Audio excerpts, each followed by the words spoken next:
السلام علیکم دوستوں، آج کی اس ویڈیو میں ہم جنگ قادسیہ کے حوالے سے بات کریں گے۔ اسلامی تاریخ میں جنگ قادسیہ کو ایک عظیم اور فیصلہ کن معرکہ تصور کیا جاتا ہے۔ یہ جنگ 636 عیسوی یعنی 14 ہجری میں عرب مسلمانوں اور فارسی سلطنت ساسانیہ کے درمیان لڑی گئی۔ یہ جنگ عراق کے مقام قادسیہ میں ہوئی اور اس نے نہ صرف اسلامی فتوحات کے دروازے کھولے بلکہ فارس کی صدیوں پر محیط بادشاہت کو زوال کی طرف دھکیل دیا۔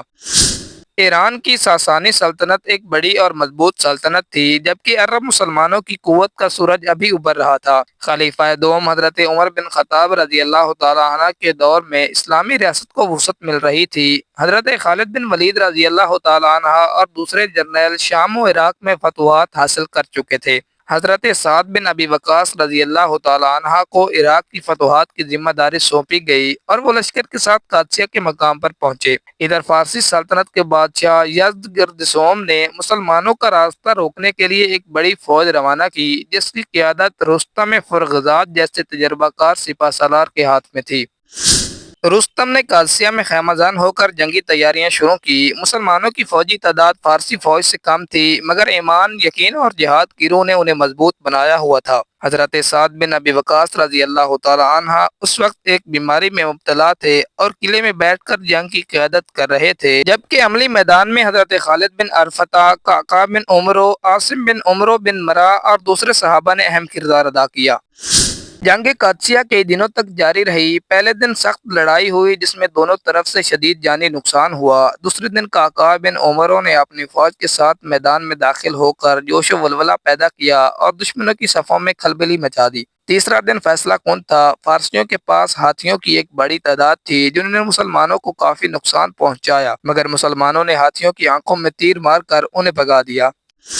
حضرت قعقاع بن عمرو رضی اللہ تعالیٰ عنہ اور ان کے ساتھیوں نے رستم کے خیمے تک پہنچنے کی کوشش کی۔ چوتھے دن شدید آندھی اور طوفان آیا جس نے فارسی خیموں کو اکھاڑ کر رکھ دیا۔ اسی دوران رستم ایک نہر کے کنارے چھپ رہا تھا کہ مسلمان سپاہیوں نے اسے پہچان لیا اور قتل کر دیا۔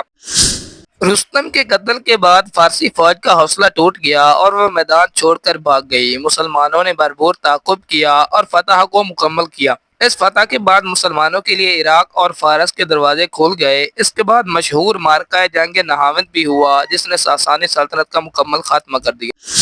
اس فتح سے اسلامی سلطنت کو وسعت ملی اور قادسیہ کی فتح نے عراق کو اسلامی سلطنت کا حصہ بنا دیا۔ اس کے بعد ایران، خراسان اور ماوراء النہر جیسے علاقوں کی طرف اسلامی لشکر روانہ ہوئے۔ یہ جنگ ساسانی سلطنت کے لیے مہلک ثابت ہوئی۔ ان کا سپہ سالار مارا گیا، ان کی فوج تباہ ہوئی اور ان کے بادشاہ کو فرار ہونا پڑا۔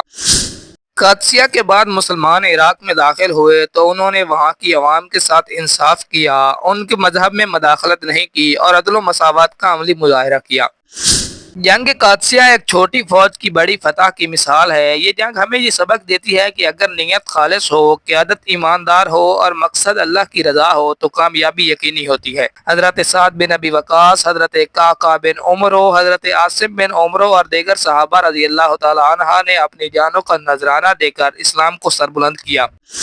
نتیجتاً قادسیہ کی فتح تاریخ اسلام کا ایک روشن باب ہے۔ یہ معرکہ ایمان، حکمت اور قربانی کی لازوال مثال ہے۔ اس نے نہ صرف ایک بڑی سلطنت کا خاتمہ کیا بلکہ اسلام کی روشنی کو دور تک پھیلانے کا موقع دیا۔ آج بھی مسلمان اس جنگ سے ہمت، بہادری اور اعتماد کا سبق لیتے ہیں۔